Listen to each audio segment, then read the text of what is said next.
Hello, everyone. Welcome to today's show. My name is Spencer Walsh. On today's show, we have had to start around the topics a lot, but we got to go into for today. Trump's allies worry that federal investigators may have seized recordings made by his attorney. Comey's memoir, Jim Comey's memoir, is out, and it offers visual details on a president that's, quote, untethered to the truth. Should be interesting, and he's going off and after that paper. He wants that paper from those book sales, let me tell you. And with the latest Syria threats, Donald Trump is continuing to be more confrontational toward Russia than Obama was. Mind blown. That's pretty cray-cray. Like that's a mind-blown thing right there. Like how is Trump being more confrontational toward Russia than Obama is? And he's the one who's being investigated for Russian collusion. Get what I'm saying here? So President Trump's personal attorney, Micheal Cohen, though, sometimes take conversations with associates, according to three people familiar with this practice, and allies of the president are worried that recordings were seized by federal investigators in a raid of Cohen's office and residences this week. Cohen, who's served for a decade as a lawyer at the Trump Organization and is a close confidant of Trump, was known to store the conversation using digital files and replay them for colleagues, according to people who have interacted with him. We have heard some proclivity to make tapes, said one Trump advisor who spoke on the condition of anonymity because of the ongoing investigation. Now we are wondering, who did he tape? Did he store someplace? Did he store those someplace where they were actually seized? Did he find these recordings? Cohen did not respond to a request for comment. Stephen Ryan, an attorney for Cohen, declined to comment as well. A White House spokeswoman referred the request for comment to Cohen and his attorneys. This is some pretty crazy stuff. So apparently he was recording this entire situation, and this is another really big piece of news here that I didn't want to get off of my my chest here. So, and what it looks like is going on here is he's recording conversations possibly with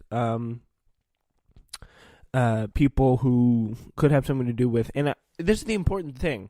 This is the important thing that we need to really distinguish from here, in my opinion, is that there is a big difference, especially for conservatives need to distinguish it. There is a big difference between the raid that happened last week, which Robert Mueller had little to nothing to do with, than the separate investigation that's going on in New York with the Second District of New York, who is actively trying to determine the legality of the $130,000 porn star payoff case. So, like, when you put it like that, it does not look really good for Donald Trump at all. Like, when he's under two investigations now, especially over this whole Stormy Daniels thing, and the $130,000 payoff, was that a illegal campaign contribution or whatever.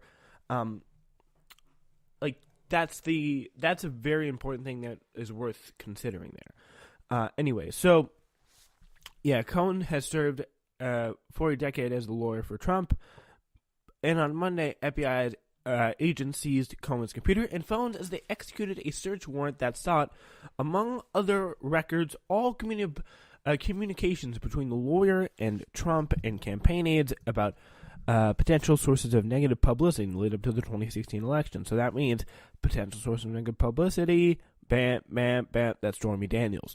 So investigators were also looking for any records related to adult film star, again, Stormy Daniels, and ex-Playboy model Karen McDougal, who both received payments for alleged affairs with Donald Trump. It's unknown whether Cohen taped conversations between himself and Trump, but two people familiar with Cohen's practices to record business and political conversations. One associate said that Trump knew of Cohen's practice because the attorney would often play recordings Cohen had made of his conversation with other top advisors.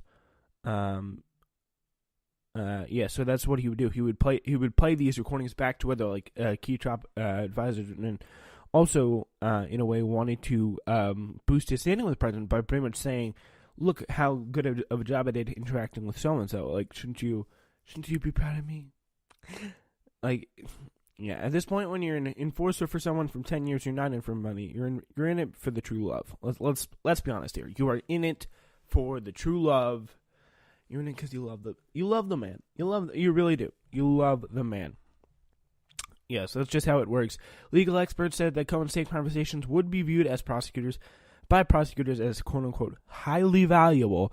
If you're looking for evidence, you can't do any better than people talking on tape. Nick Ackerman, a former Watergate prosecutor, said such recordings would be considered a gold mine. Stephen Gillers, a law professor at NYU, said, who specializes in legal ethics.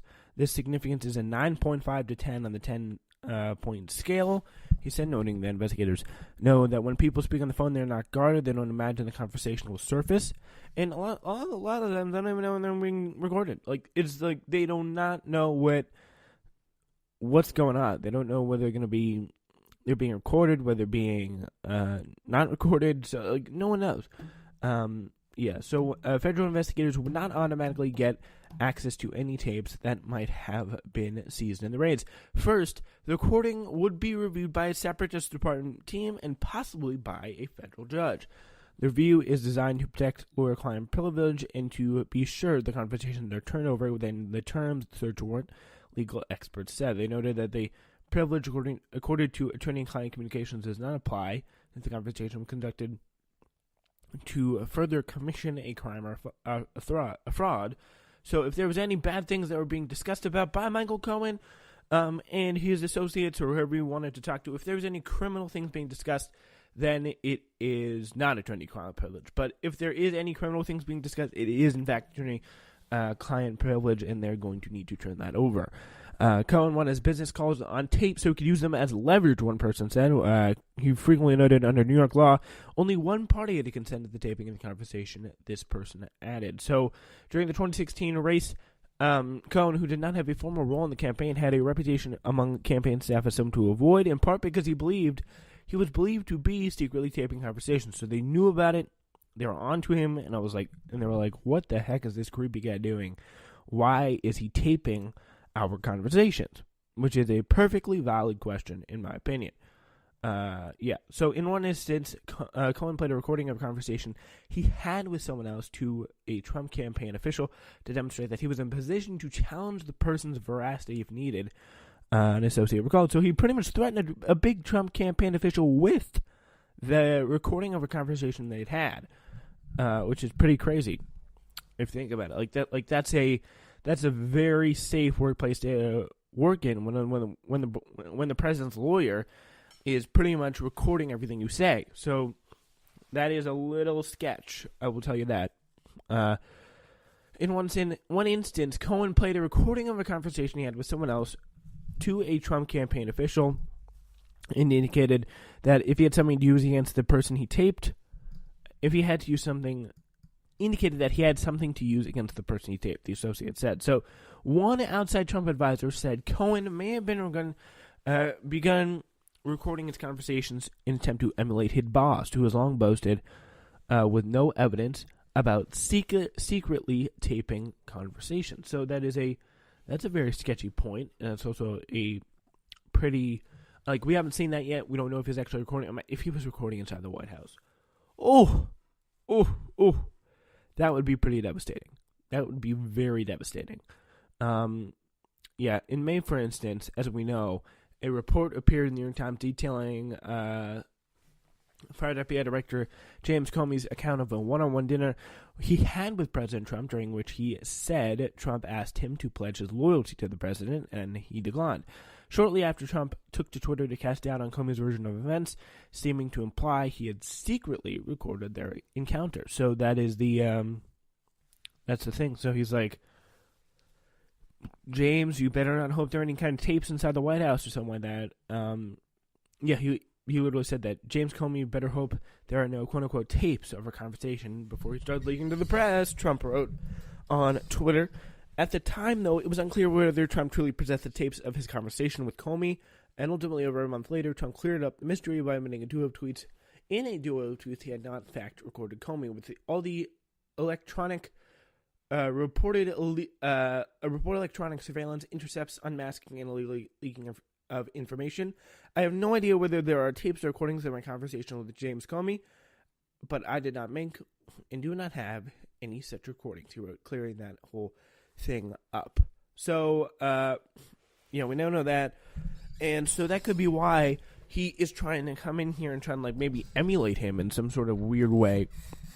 But Tim O'Brien, who's a Trump biographer and executive editor of Bloomberg View, wrote a column in the wake of Trump's taping, claiming that Comey likely had little reason to worry. In the piece, O'Brien recounted Trump made a frequently made a similar boast to him. Back in the early 2000s, Trump used to tell me that all the time he was recording me when I covered him as a reporter for the New York Times. O'Brien said he said also the same thing when I was writing a biography of him, Trump Nation. I never thought he was, but who could be sure? So there is that little element of surprise, which is probably what Trump likes in that whole equation. But after Trump sued him for libel shortly after his biography came out, O'Brien's lawyers deposed Trump in December 2007, during which Trump admitted he had not, in fact, clandestinely taped O'Brien. I'm not equipped to tape record, Trump said in the deposition. I may have said it once or twice to him on the telephone because everything I said to him he'd write incorrectly, so just try to keep it honest. So, yeah, just trying to keep it honest here. That was a report there by the Washington Post. And pretty much this is a very interesting thing that we noticed going on with these people about how important it is how important it is that this in the Stormy Daniels investigation and I am realizing this is like only the second time that we have actually covered her on the show, so which is pretty cool. The fact that we've been staying above the fray almost kind of here, and that is the interesting situation. We hope we always when we're doing the show, we always try to cover the most important things that we know you will be concerned about and that directly affect you in your life, and like policy issues, stuff like that. Anyway, so yeah, Cohen though this could be very interesting because in terms of the present like legality, could there be something related to the Mueller investigation on these supposed tapes? Then, that would really get interesting here, and but there also doesn't seem to be tape seized, mostly regarding the Stormy Daniels investigation. So there is that. Squeezed for time. Here are some of the stories we would definitely have talked about today if we had more time. In reversal, Trump said his advisors were looking at rejoining a trade deal he withdrew from last year. That deal, the Trans-Pacific Partnership, the TPP, the deal that devastated families across the nation by outsourcing their jobs in a really tough blow that Trump correctly realized was wrong and tried to fix. This is one of the only things I agree with them, and now he's working on rejoining it.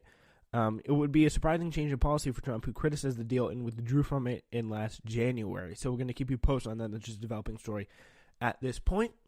Is Trump intent for a trade war? Some of those powerful men in China have been seeking out experts to gain better understanding of how to respond to Trump's combative agenda. Now to Jim Comey and his memoir. All right.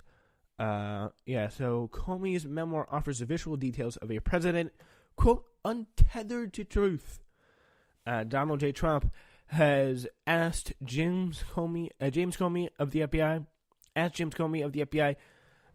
to investigate and knock down a lurid but unverified report placed Mr. Trump earlier in a Moscow hotel suite with prostitutes, years earlier in a Moscow hotel suite with prostitutes, explaining that to Jim Comey the fantastic story was untrue and was painful and distressing to his wife Melania. Comey describes two January 2017 conversations between himself and Trump in a higher loyalty, truth, lies, and leadership. Probably the most cringy title of a book in the world. His new memoir will be released on Tuesday. The New York Times acquired a copy of the book before its release, and accounts of the exchange appeared in several reports by other news organizations on Thursday evening, and I shall say they did. By Comey's account, Trump, then President-elect, disputed that so-called Steele dossier, a document compiled by former British intelligence officer Michael Steele, that detailed an allegation in which Trump